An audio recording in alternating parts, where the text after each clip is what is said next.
Will the president succeed? Will he, by pressuring the Chinese to do something and threaten tariffs if they don't? Will they blink? Will they do something? Indications are now, and the reason why the markets are up and have been over the last day or so, is that they are blinking, or they are realizing that this president means it. Now, a lot of people say he's fighting fire with fire here, that he's going to ignite a trade war. The president and his people have already said that this idea of an unfair trading stance is something that, in this case, the Chinese started.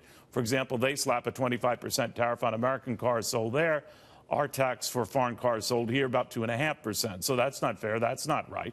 And the president is saying that's what's being ignored in much of the media. The global Automakers CEO John Bozzella, who thinks that the president's onto something here, but he could risk making the situation potentially worse. So you're looking at this, John. We were briefly talking during the break.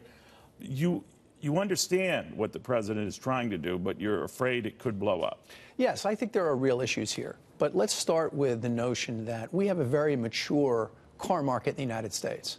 Our future for growth in the car industry here in the United States is through exports. We export 2 million cars and trucks every year from the United States. We need to export more so we can grow our factories here and employ more Americans. But so how we need many more of those trade. make their way to China? Well, that's a good question. I mean, it's very early in the process. What you see now is international car companies, U.S. car companies, companies from Japan and Europe and Korea actually investing in China to build in China because of requirements that they have joint ventures. So those types of things, tariff barriers and joint venture requirements, do need to be addressed. That's not the question. The question is, what's the right approach to get the job done? All right. The administration says there's no war going on here, but if there were to be deemed a war, they started it. The China has these high tariffs. China has these impediments and roadblocks, and that predates anything we're even considering now. And we've played nice, talked nice through Democratic and Republican administrations, and that's gotten us nowhere. You say what? Yeah, so from the American consumer's perspective and the American car producer's perspective, it kind of doesn't matter who started the war. If the result of that trade war is retaliation, in other words, we have fewer opportunities to export cars and trucks around the world, or our global supply chains are reduced and the cost of producing in the United States goes up, that doesn't help anyone. So I think the right approach, again, is engagement. And I'm encouraged to see that Secretary Mnuchin and Ambassador Lighthizer are engaged with them, right? I mean, isn't the argument as well that, look, we've made no inroads there. Our trade gap with the Chinese gets worse and worse and worse. And right now, depending on the numbers you use, it's anywhere from $375 to $500 billion a year. And that dwarfs any rational gap.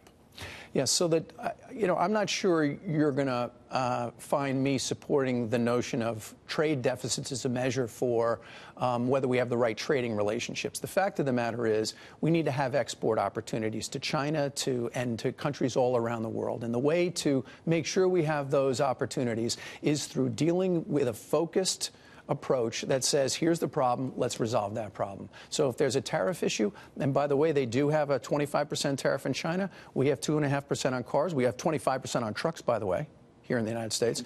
So we have issues on both sides. Let's resolve those issues. Let's talk about tariffs. But haven't we tried to do that in other administrations? Or they know the 2.5%, 25% thing, that and it never gets changed. Well, maybe we're at the point now where it's time to do it, and maybe we do have the right folks in place to do it. But throwing a grenade like this in the middle of it just might be the way to do that? If it's manageable. If it's manageable. And what I'm encouraged by is, yes, I would agree with you that the tariff could be like a grenade.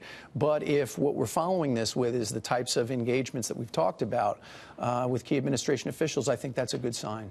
Is this going to work out okay? I don't know. I don't know. That's why we're concerned.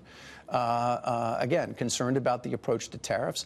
Look, on the steel tariffs and the aluminum tariffs, we were very concerned, but what we've seen is a recognition that our allies had some arguments to be made, and there's clearly a negotiation through a series of exemptions of those other countries that has recognized that, hey, look, if we don't do this right, we're going to invite retaliation, raise prices on consumers and manufacturers here in the United States. Not the right approach. John Bozzella, thank you very, very much.